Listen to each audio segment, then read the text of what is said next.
On Friday, the Department of Justice served the Federal Reserve with grand jury subpoenas, threatening a criminal indictment related to my testimony before the Senate Banking Committee last June. That testimony concerned, in part, a multi-year project to renovate historic Federal Reserve office buildings. But this unprecedented action should be seen in the broader context of the administration's threats and ongoing pressure. This new threat is not about my testimony last June or about the renovation of the Federal Reserve buildings. It is not about Congress's oversight role.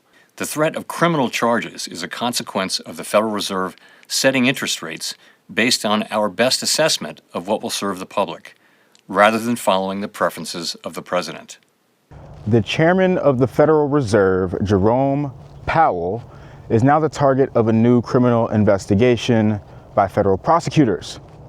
Now, we're being told that this is about the multi-billion-dollar renovations that the Fed is making on a few of its buildings in D.C., but Jerome Powell has basically come out and said himself that this is much more about the fact that the Fed has not been lowering interest rates fast enough. But why on earth is Trump and his administration willing to take such drastic measures, putting the entire Federal Reserve and criminal justice system in question just to get lower interest rates? That seems a little bit extreme, especially considering the fact that Jerome Powell's term as chair ends in May. Now let's take a look at what's really going on here. Why I think that this has much more to do with the fact that there's a ticking debt time bomb and liquidity crisis that the U.S. is dealing with and needs to address immediately. And let's also talk about what this means for you and your money. Trump needs lower interest rates now, not tomorrow, and not in May. And it may be that Trump feels like Jerome Powell is getting in the way of that. Now, President Trump has publicly and constantly criticized Jerome Powell over the past year. Is it a litmus test that the new chair lower interest rates immediately? Yes. Well, this guy should too, but I think he's a combination of not a smart person and doesn't like Trump. Has given Jerome Powell a signature Trump nickname. Well, we need a little help from the Fed. We have a man named Jerome Too Late Powell. You probably heard of him. He's too late. He's way too late. Yes. Is it too late, though? Do you think it's too late to now? Really, nothing's too late. The only thing too late is Powell. Powell's too late. Too late, Powell. Have the Iranians reached out to you, Mr. President? And has publicly called for Powell to resign and even threatened to fire the chairman of the Federal Reserve, which is not something that the president is granted the power to do. You asked Jay Powell to resign from the board entirely? He'd be a favor to the nation. But he's come close. I mean, we're getting pretty close. I would fire him.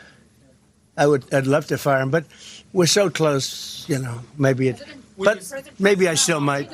Now, on the other hand, we do have the fact that the Federal Reserve has been working on some renovations that were supposed to be around $2.5 billion. But apparently that was later bumped up to being closer to $3 billion. And last year, Trump decided to actually take an opportunity to bring this up to Jerome Powell on national television. So we're taking a look, and it looks like it's about $3.1 billion. It went up a little bit, or a lot.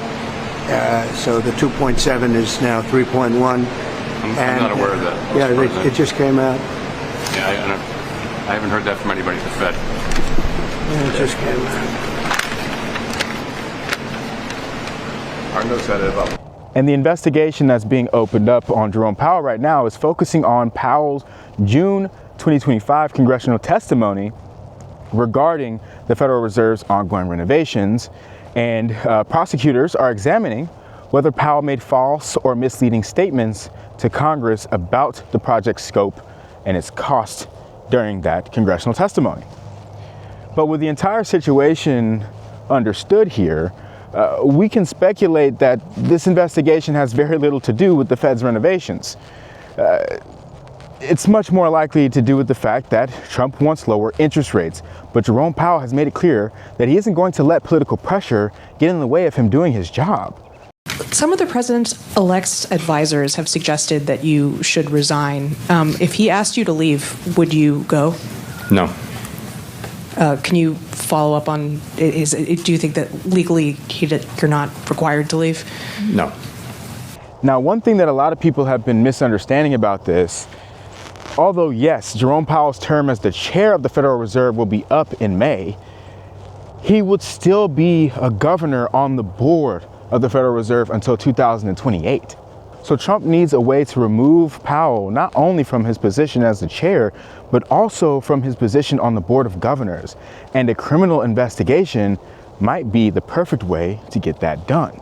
The thing is that the entire Federal Reserve System is designed to prevent any one president from being able to come in and just rearrange the members of the board and take over the Fed. And this matters because elected officials have a built-in incentive problem, okay? Politicians want fast growth, they want low unemployment and cheap borrowing, and those goals are most easily achieved with easy money or short-term interest rates that are low. But that easy money can lead to inflation down the line, and that punishes people who don't own assets, and it hurts everyday people. Now, the Fed has its own dual mandate. Their goal isn't to be popular with the public or to get votes, right? The Fed's goals are price stability, which is steady 2% inflation, is how it's been defined, and maximum employment. We've seen times in the past where the Fed chair, for instance, in the days of Paul Volcker, would even go to the extreme lengths of raising the interest rates all the way up to as high as 20%. And Paul Volcker did this to keep inflation in check when it was running rampant in the late 70s and early 80s. Now, the thing is that by raising interest rates to 20% to try to tame inflation, he also caused a severe recession. Because of the need to have someone in place who can make these kinds of hard decisions and stick to them, it's really important that the Fed remain independent from politicians, because politicians just get in office and just want to see numbers go up, right? Even if those numbers are the prices of goods and services. But here's the thing about this that's happening right now that I don't see anyone talking about.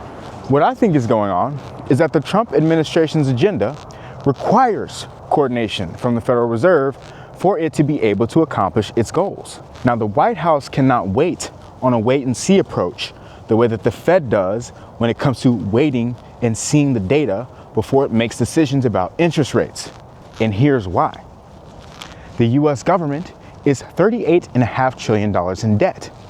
It's operating at a yearly budget deficit, meaning it's spending more than it's making, and the debt to GDP is at over 100%. When inflation expectations rise and when debt to GDP ratios rise, then investors are going to demand a higher rate of return on any money that they're lending to that government. Higher inflation means that the interest that I'm earning on that loan that I've given to the government is going to be worth less in the future. There's going to be more dollars in circulation, so each dollar that I earn will be worth less down the line. And then the higher debt to GDP ratio means that, well, an economy's debt is rising faster than the economy itself. And when that's the case, it might not be as likely, or there's more risk that the government isn't necessarily going to be as able to pay me back from the actual revenues that it's generating in terms of taxes.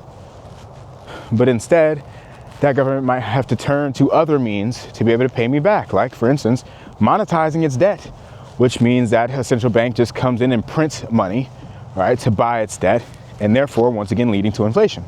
Now, the reason all of this is so important is because the United States has a massive issue with the fact that its total debt burden has an average maturity length that is shortening, which means that it's more important than ever that long-term interest rates come down, which means that inflation expectations have to be kept in check. The shortening average maturity length of the US debt means that more and more of the debt that the US is issuing is in short-term Treasury bills. And this causes a problem in short-term funding markets, because when the government is coming in and needing to borrow so much short-term money, then investors, first off, might not actually be able to step in and provide that money that they need. And this can create upward pressure on the rates of short-term money. And when we're talking about trillions of dollars that need to be refinanced in 2026, something around $9 trillion, well, that average maturity length shortening becomes a ticking time bomb, where each day that passes creates more and more pressure on short-term funding markets. So the US needs lower long-term rates, which it must get by lowering inflation or fixing its debt to GDP so that it can term out its debt. And that means it needs to lengthen the average maturity of its debt by issuing long-term bonds. Now, this issue that we're talking about might be the real reason that the Federal Reserve has been purchasing $40 billion a month worth of short-term Treasury bills. Now, to be clear, for the U.S. to be able to get long-term interest rates down so that it can term out its debt, the U.S. needs to try to address this inflation expectations problem and potentially get that debt to GDP problem in check at the same time. Now, the U.S. is attempting to improve the debt to GDP by, one, levying tariffs to rebalance trade, which directly increases GDP by increasing net exports, and two, by lowering short-term interest rates to hopefully encourage more investment, which should also lead to a higher GDP. But traditionally, lowering short-term interest rates can also lead to higher inflation, which is not in alignment with the rest of the administration's goals here, and certainly not in alignment with the Federal Reserve's mandate. But what the Fed doesn't know and isn't really supposed to know is that the White House has a way to keep inflation in check. The U.S.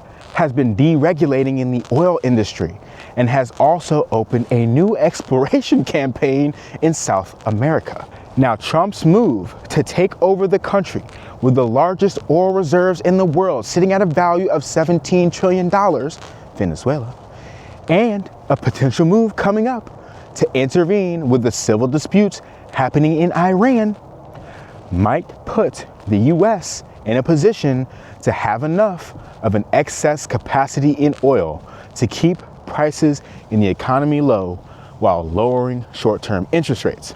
But if you just flood the market with oil and lower prices, then that could lead to deflation, which would have a really big problem. So Trump needs rates to come down now. Now, I'm just going to imagine, based upon the fact that there's a problem going on here and the fact that he wasn't supposed to be, I'm going to imagine that Jerome Powell was not a part of that briefing. So what I think could actually be happening here is that the Trump administration is in an absolute rush to get all of its pieces of the board in place. They need to make sure that the short-term funding market doesn't blow up, and the only way to do that is to start to try to term out its debt, which it needs lower long-term interest rates in order to accomplish. To get lower long-term interest rates, they need to keep inflation in check. And a part of the plan to do that is political, by going out and taking all the oil. And that's why the Fed is not a part of that plan. And they also want to make sure that basically they don't end up causing deflation because of how much oil they're putting out onto the market. So they need interest rates lower now. And I think that maybe that might be why the Trump administration is willing to go to the lengths of opening a criminal investigation on Powell in order to get interest rates lower. Now, I am not a financial advisor, and none of this is financial advice, and I highly advise against taking financial advice from a random guy walking around a park talking to a stick. But this kind of move could absolutely accelerate the fall of the value of the dollar in global markets. The independence of the Fed is supposed to be an important piece of the trust that investors give to the US dollar system. But if the Fed can be pressured to lower rates or print money at the demand of the US government, then the interests of the US government will always stand higher than those of the investors in the dollar system. The fact that the US stock market also barely even nudged at any of this news definitely kind of points to this, right? Normally an event like this would spook investors, but the fact that the US stock market is steady and doesn't care that the Fed is just going to be ready to print money at the president's will, well, it means that people really don't care and that they've maybe given up on this idea of Fed independence. And that means that the money printer may go burr. And then you have gold and silver making new all-time highs at the same time. And that to me signals that the US dollar may be done in terms of its value on the open market relative to risk assets and traditional inflation hedges. But I don't know, maybe I've completely lost the plot here. What did I miss? What did I get wrong? Or how could I be looking at this differently? Let me know in the comments down below. It's Keith D. I'm here to talk everything money and markets. And if you got anything from this at all, hit that like button and subscribe.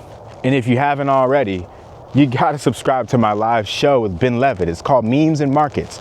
We go live every Tuesday and Thursday at 12 p.m. Eastern, and we talk about stuff like this as it's unfolding, and you can join us live. You can find Memes and Markets at the first link in the description down below. Hit that subscribe button, and by the way, this week we're going Wednesday and Thursday at 12 p.m. Eastern. But until next time, peace.